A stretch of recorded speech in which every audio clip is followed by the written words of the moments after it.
بسم اللہ والحمد للہ والصلاة والسلام علی رسول اللہ اما بعد وعلیکم السلام ورحمۃ اللہ وبرکاتہ۔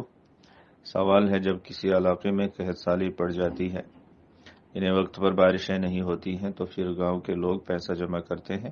اور کسی پہاڑی پر جا کر حلوہ وغیرہ بناتے اور اس مقام پر لوگوں کو کھانے کی دعوت دی جاتی ہے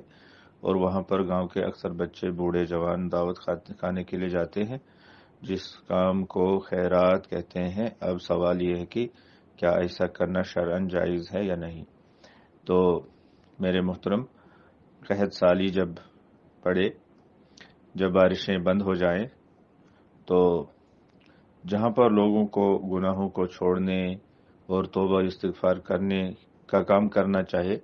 وہاں پر سنت کے مطابق صلاۃ الاستسقاء 2 رکعت کا اہتمام کرنا چاہیے۔ یہی صحیح طریقہ ہے۔ باقی یہ جو پیسہ جمع کرنا پھر کسی پہاڑی پر یا کسی ندی نالے کے پاس یا کسی چشمے کے پاس یا کسی راستے میں چوراہے میں کہیں پر بھی پیسہ جمع کر کے حلوہ پکانا یا کھیر پکانا اور پھر لوگوں کو کھلانا، مسافروں کو کھلانا، یہ بارش مانگنے کا طریقہ رسول اللہ صلی اللہ علیہ وسلم سے ثابت نہیں ہے اور نہ ہی صحابہ کرام نے یا سلف میں سے کسی نے ایسا کیا ہے۔ توبہ استغفار کی ضرورت ہوتی ہے، گناہوں کو چھوڑنے اور گناہوں سے دور رہنے کی ضرورت ہوتی ہے، اور پھر کسی دن سارے لوگ نکلیں اور امام صاحب کے پیچھے صفوں میں کھڑے ہو جائیں اور امام صاحب ان کو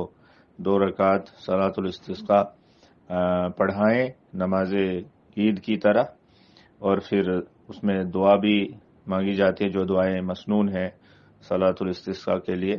وہ دعائیں پڑھی جائیں، اور اس میں خطبہ بھی امام صاحب لوگوں کے سامنے بیان کریں گے۔ تو یہ طریقہ ہے